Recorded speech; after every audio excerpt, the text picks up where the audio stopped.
குரல் பரதம் இணைந்து வழங்குபவர்கள் காளிமார்க் பவன்டோ, திலகராஜ் டெக்ஸ்டைல்ஸ், சிவகாசி. அகர முதல எழுத்தெல்லாம் அறிய வைத்தானையன், அகர முதல எழுத்தெல்லாம் அறிய வைத்தானையன். ஆதி பகவன் முதற்றே உலகென்று உணர வைத்தானையன், உணர வைத்தானையன்.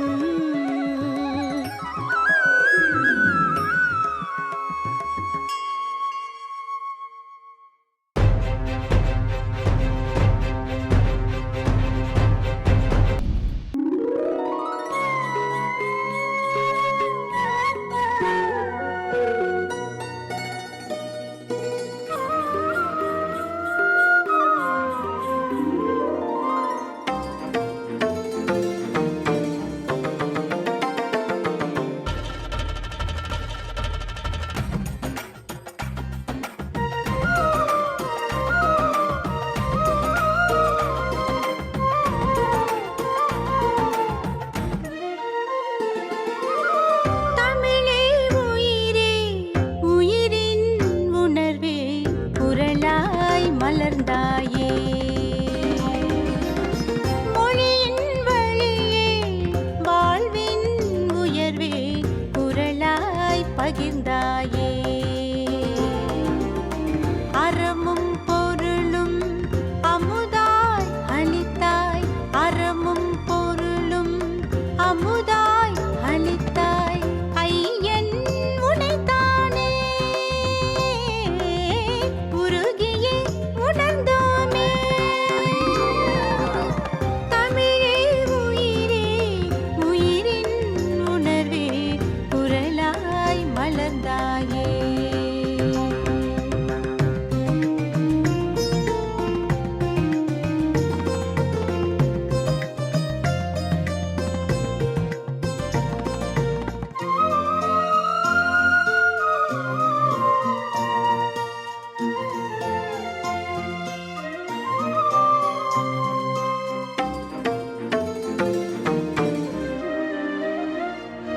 ஜதியோடு உந்தன் குரல் நாடி தாளலயத்தோடு சதங்கைகள் ஒலிப்போமே.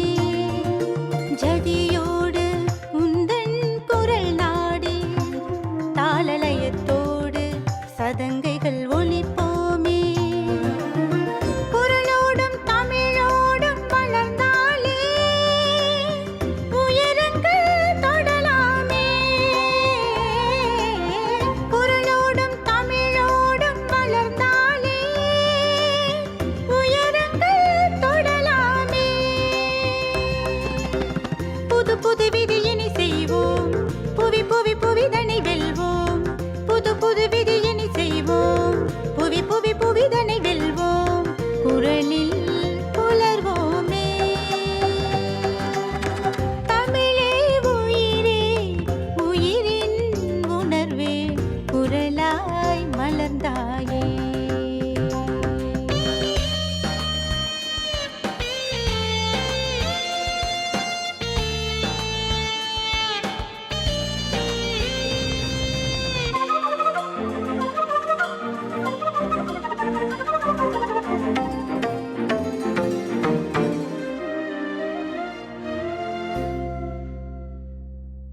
குரல் பரதம் இணைந்து வழங்குபவர்கள் காளிமார்க் பவன்டோ, திலகராஜ் டெக்ஸ்டைல்ஸ், சிவகாசி.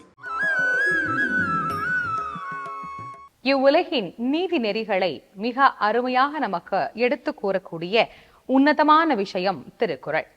திருக்குறளுக்குள்ளே எல்லா விதமான தர்மங்களையும் எல்லா விதமான நியாயங்களையும் நம்மால் அறிய முடிகின்றது. இந்த தர்மங்களையும் நியாயங்களையும் நாம் ஒவ்வொருவரும் வாழ்க்கையில் கடைபிடிக்கின்ற போது அது எப்படியான மாறுதல்களை எல்லாம் நமக்கு ஏற்படுத்துகிறது என்று சொன்னால், வள்ளுவ பெருந்தகையினுடைய குறளை போலவே நம்மால் வாழ முடியும். அது எப்படி? சுருங்கச் சொல்லி விளங்க வைத்து வாழுதல். நாராயணர் இந்த உலகத்தை அளக்க வேண்டும் என்று முற்பட்ட போது மகாபலி சக்கரவர்த்தியினுடைய மூலமாக 3 அடி நிலம் கேட்டு இவ்வுலகை அளந்தார் என்கின்ற வரலாறு நாம் ஒவ்வொருவரும் அறிந்த வரலாறு. இந்த உலகத்தை அளப்பதற்கு நாராயணருக்கு தேவைப்பட்டது 3 அடிகள் தேவைப்பட்டது. ஆனால் வள்ளுவ பெருந்தகைக்கோ 1.25 அடி போதும், 7 14 உலகத்தையும் அளந்து விட்டார் என்றுதான் சொல்ல வேண்டும். ஆம், 7 14 உலகிற்கும் தேவையான தர்மங்கள் கூட இதில் உண்டு. ஏன், கடவுளுக்கு என்ன இலக்கணம், மனிதருக்கு என்ன இலக்கணம், ஒரு பெண் ஒரு ஆண் எல்லோருக்கும் எது இலக்கணமானது, எது வாழ்க்கைக்கு தேவையானது என்பதை அருமையாக நமக்கு எடுத்து கூறியது இந்த திருக்குறள். அதிகாரம் வாழ்க்கை துணை நலம். குறள் எண் 53. இல்லதன் இல்லவள் மாண்பானால் உள்ளதன் இல்லவள் மாணாக்கடை.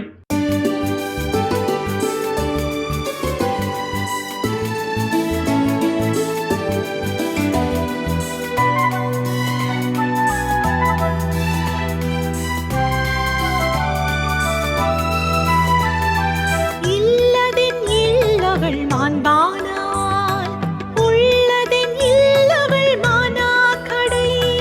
இல்லதின் இல்லவள் மாண்பானால் உள்ளதின் இல்லவள் மாணாக்கடை.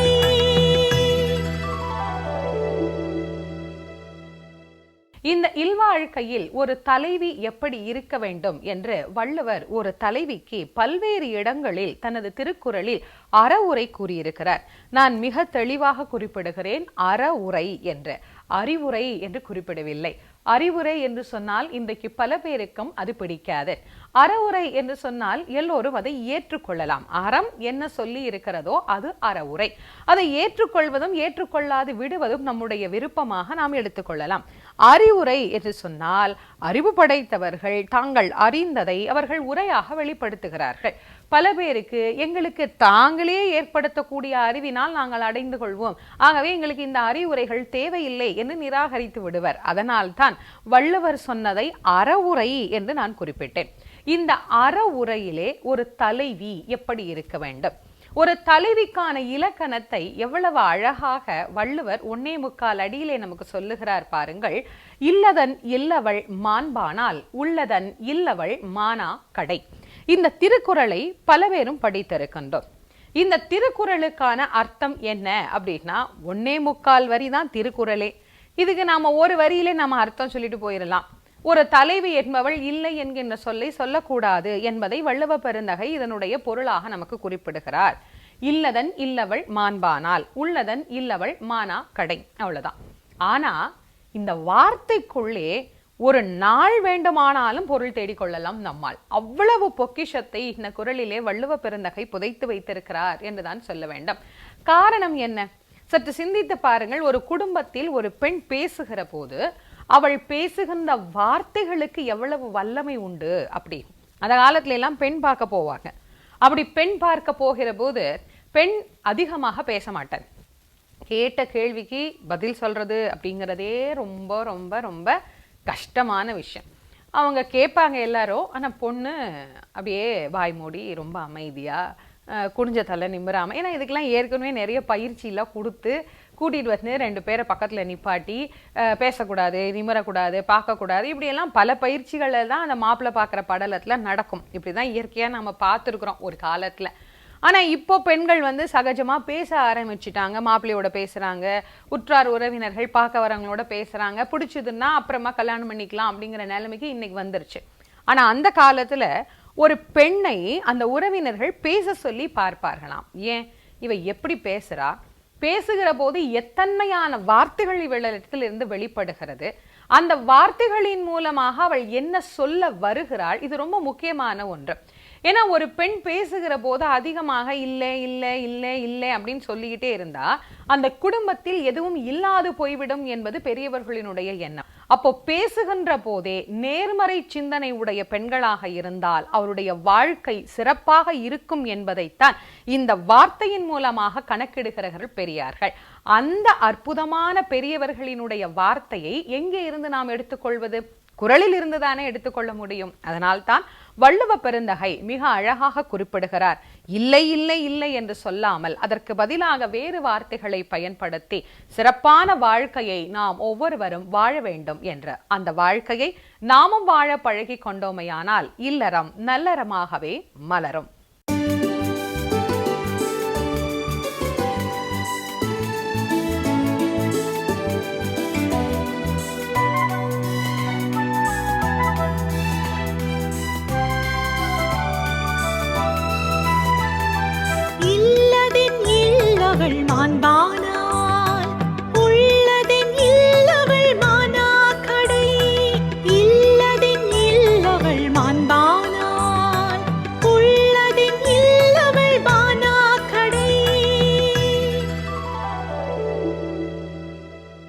குறள் பரதம் இணைந்து வழங்குபவர்கள் காளிமார்க் பவன்டோ, திலகராஜ் டெக்ஸ்டைல்ஸ், சிவகாசி. அதிகாரம் ஒழுக்கமுடைமை. குறள் எண் 137. ஒழுக்கத்தின் எய்துவா மேன்மை, இழுக்கத்தின் எய்துவா எய்தாப் பழி.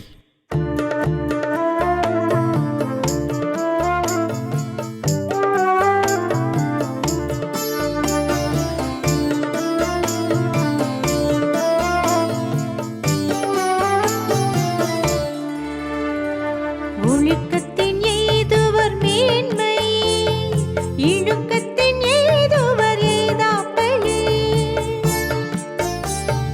ஒழுக்கத்தின் எய்துவர் மேன்மை, இழுக்கத்தின் எய்துவர் எய்தாப் பழி.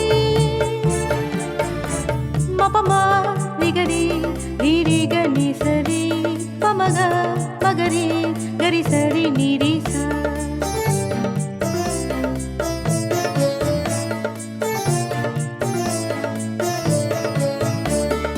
ஒழுக்கத்தின் எய்துவர் மேன்மை, இழுக்கத்தின் எய்துவர் எய்தாப் பழி. ஒழுக்கத்தின் எய்துவர் மேன்மை, இழுக்கத்தின் எய்துவர் எய்தாப் பழி. மபமா நிகரி நீரிக நிசரி பமக மகரி கரிசரி நீரிசா.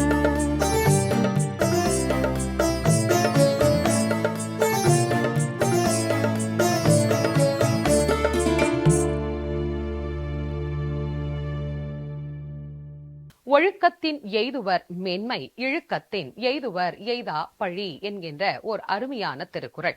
பல பேரும் இப்படி ஒரு குறள் இருப்பதாகவே அறிந்திருக்க மாட்டார்கள். ஒருவர் ஒழுக்கத்தை கடைபிடிக்காவிட்டால், இந்த குறளுக்கு ரொம்ப எளிமையான விளக்கம் இதுதான். ஒருத்தர் ஒழுக்கத்தை கடைபிடிக்காதவராக நடந்து கொண்டாரே ஆனால் அவருக்கு தேவையில்லாத பழிகள் அனைத்தும் வந்து சேரும் என்பது ரொம்ப எளிமையான விளக்கம். தர்மர் தர்மத்தையே கடைபிடித்து நடப்பவர்.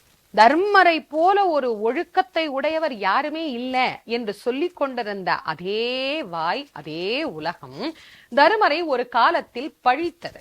ஏன் பழித்தது அப்படின்னா, ஒழுக்கமற்ற செயலாகிய சூதாட்டத்தை அவர் மேற்கொண்ட காரணத்தினால், சூதாடி அந்த ஒழுக்கத்திலிருந்து விழுமிய காரணத்தினால் அவருக்கு பழி ஒன்று வந்து சேர்ந்து விட்டது அல்லவா. அதனாலதான் வள்ளுவர் ரொம்ப எளிமையா நம்ம ஒவ்வொருத்தருக்கும் சொல்றார், உங்களுக்கு எது ஒழுக்கமான வாழ்வு என்று அறவுறுத்தப்படுகிறதோ அதை வாழ்க்கையில் கடைபிடித்து விடுங்கள். கண்டிப்பாக கடைபிடித்து விடுங்கள். ஒருவேளை நீங்கள் கடைபிடிக்க தவறுவீர்களேயானால் என்றைக்கும் தீர்க்க முடியாத பழி, அங்கதான் வள்ளுவர் சொல்லுகிறார், என்றைக்கும் தீராத பழி, ஆறாத பழி அப்படின்னு சொல்றோம். மனைவியை அடகு வைத்து ஆடியவன் என்கின்ற வார்த்தையை இன்றைக்கு வரைக்கும் தர்மனால் மாற்ற முடியாத ஒரு வார்த்தையாக போய்விட்டது அல்லவா. அதனால் தான் வள்ளுவர் திரும்ப திரும்ப நமக்கு சொல்லுகிறார், பழியிலிருந்து தப்பித்துக் கொள்ள ஒழுக்கத்தை கண்டிப்பாக கடைபிடித்து விடுங்கள் என்று சொல்லி.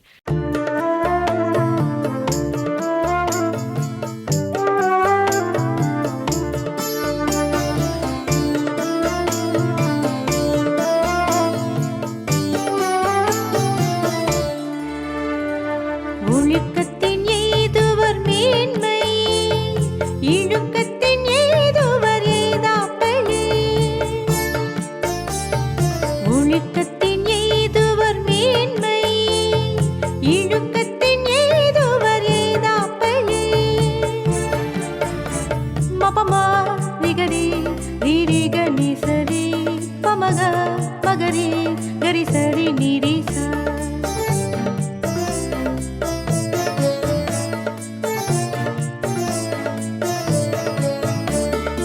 ஒழுக்கத்தின் எய்துவர் மேன்மை, இழுக்கத்தின் எய்துவர் எய்தாப் பழி.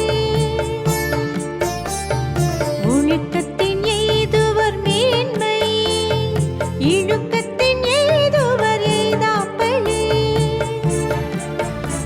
மபமா நிகரி நீரிக நிசரி பமக மகரி கரிசரி நீரிசா.